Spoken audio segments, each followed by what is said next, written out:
What's up, Danksters? Welcome back to a brand new episode of Off the Dome, a series where I just ramble a bit more than my scripted stuff. So as I mentioned in the last episode, I was reorganizing my room and cleaning up, packing things up, and doing all that fun stuff. And throughout all of that, I found my original Xbox 360. Oh, look at that. Yeah, it is a bit dirty. Let's clean that up a little bit. Alright, not looking bad. I did the best I could with what I had. So yes, I found my old school childhood 360, and just looking at this thing, the arcade, how big it was compared to the Xbox 360 Slim, this thing is massive. And I have a funny story with this Xbox 360 right off the rip. So back when I started this channel, I actually was in the basement of this house, and I elevated and upgraded my life to an actual upstairs room. How sweet, right? But the basement wasn't the best place to live, and that's why I moved out of it, because it flooded. But the basement wasn't really an ideal space, you know, it flooded quite a bit,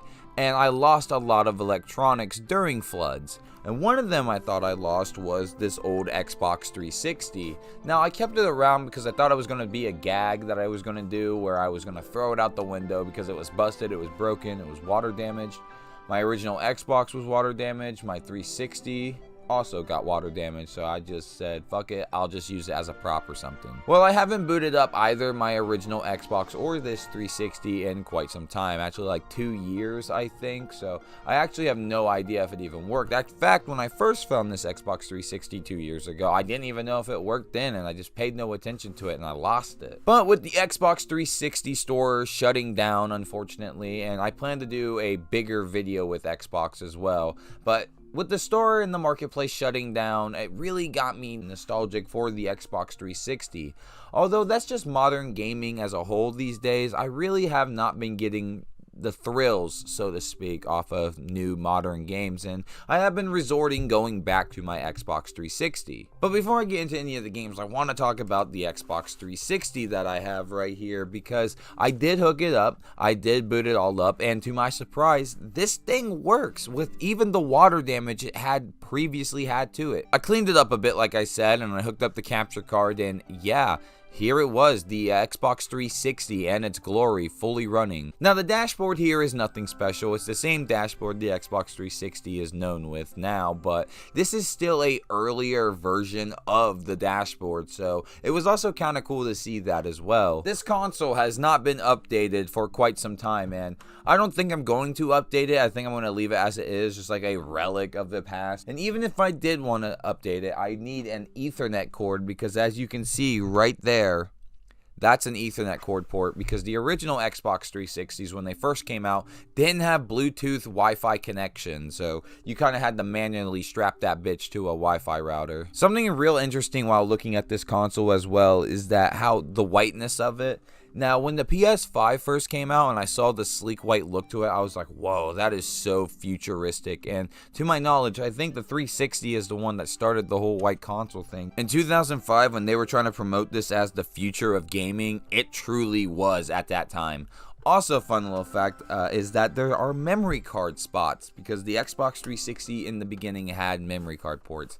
That's really cool, just something really interesting. It's the last console to have memory card ports, unless you count the new way that we do consoles now with the hard drives and stuff like that. So I recorded myself playing a couple games, both with the capture card and both with the camera facing toward the TV and console, to kind of give both perspectives of the game, and I had a lot of fun just going through the Xbox. There's a lot of old games on there that I was just going through, and just like my childhood nostalgia was just like on overload.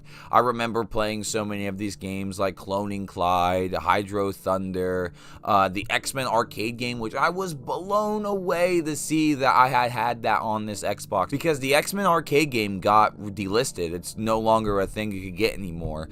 I thought that with Duke Nukem 3D as well, but I recently searched the Xbox 360 marketplace, and no, you could still buy it, and that's still pretty cool. But I had a lot of fun going through that demo, very nostalgic. Something that really disappointed me is that my disc tray didn't work. I tried to play games on it, and it just wouldn't work. I actually did find a copy of Left 4 Dead 2 jammed inside the 360, and I was happy I was able to get that out. But I had this stack of games that I was going to play, and I just couldn't. The disc tray doesn't work, so this is a purely digital Xbox 360 arcade only, it looks like. So thank God the Xbox One Series S is backwards compatible, because that's where I've been playing most of the 360 games at.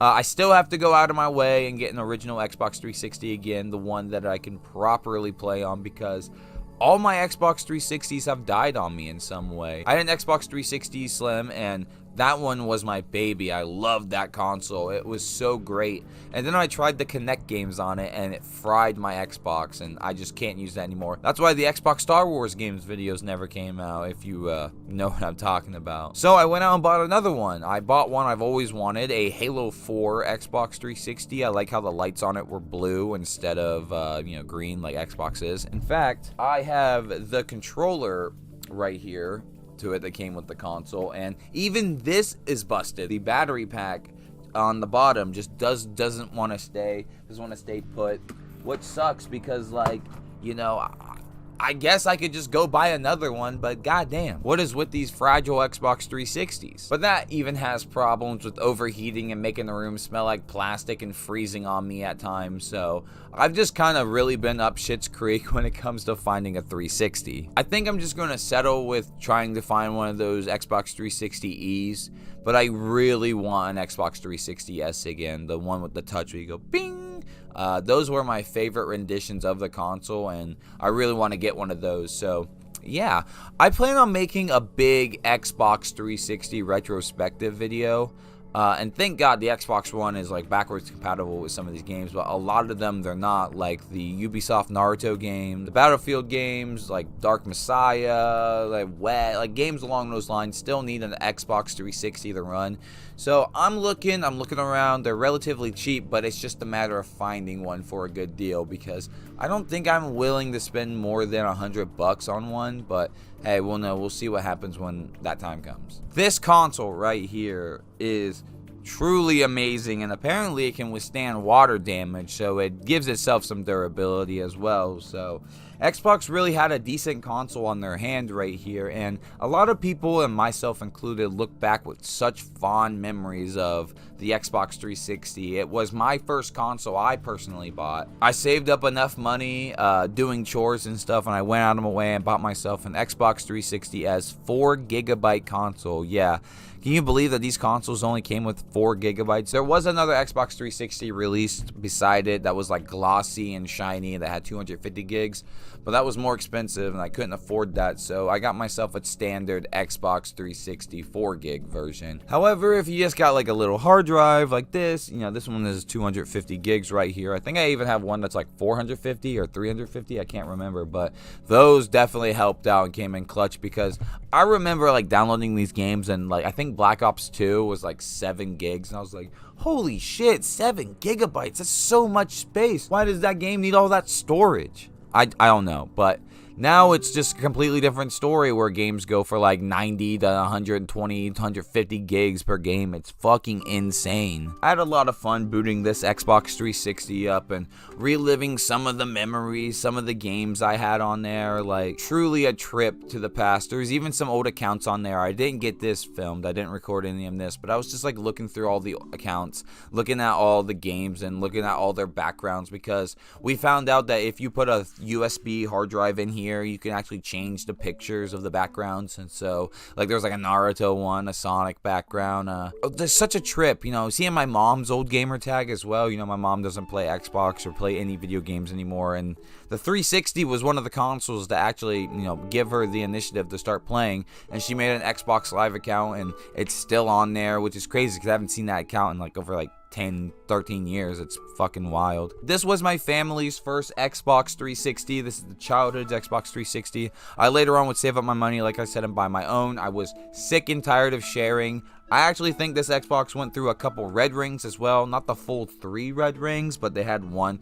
I played like Left 4 Dead 1 so much on this Xbox. I tried to beat No Mercy on Expert as a kid, and I would end up spending all day on this fucking console just trying to complete that stage. And then when my sister's turn was finally up, because she complained to my mom to play on it, it red ringed, and I felt so bad because I thought I just killed this console. But no, it just needed time to cool down, and it was fine. And here we are all these years later, and the console is still fine. Guys, the Xbox 360 marketplace is shutting down soon. Any games you want on there, I would recommend getting them now because they're gone. They will be gone. A lot of them are not backwards compatible with Xbox One. A lot of 360 games aren't backwards compatible with Xbox One. So if the only way for you to get them right now is on the marketplace, scoop them up. They're most likely at a discounted deal because they're old games, but you probably won't find more than 20 bucks than a game on there. So, you know, please go do it. Do yourself a favor. Do not miss out. But that is pretty much just I was just wanting to talk about Xbox 360, even if it didn't all coherently make sense a little bit.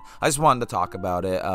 I'm planning on doing a big retrospective, like I said, on the Xbox 360. I have a stack of games just to the side right there. You're not going to see. I'm not going to show you any. I said a little bit in this video, but you're not going to know anymore. I already talked to someone. They're planning to make an appearance in the video. I want to talk to maybe like 1 or 2 other people to get them in the video, and I'm just going to try to make this like massive Xbox 360 retrospective, and I'm excited. You know, doing videos like this get me motivated, and doing videos like this on the side, you know, makes sure more content gets put out there for you guys, because I really don't want to go too long without, you know, posting some kind of video.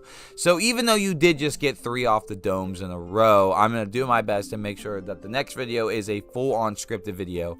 Probably not the retrospective yet, but I have a couple ideas on my head that I'm going to try to get done. Well, Danksters, I think I've rambled on long enough. This is another episode of Off the Dome. We can check off. This marks 3. Let me know what you guys think about this series. Should I do more after this 3rd one? I kind of did just throw them all together, so you got Off the Domes back to back to back, but I don't know. Is this oversaturated? Should I dial back on these? Do you not want to see them? Let me know in the comments down below. I'd love to know. These are just a lot faster for me to pump out, and I mean, as you can tell, they're not really the best of quality when it comes to like my main scripted stuff, but that's to be expected. I forgot to do this last time, so let me make it up to you guys. Remember, you're not going to get this content anywhere else, and you want to know why?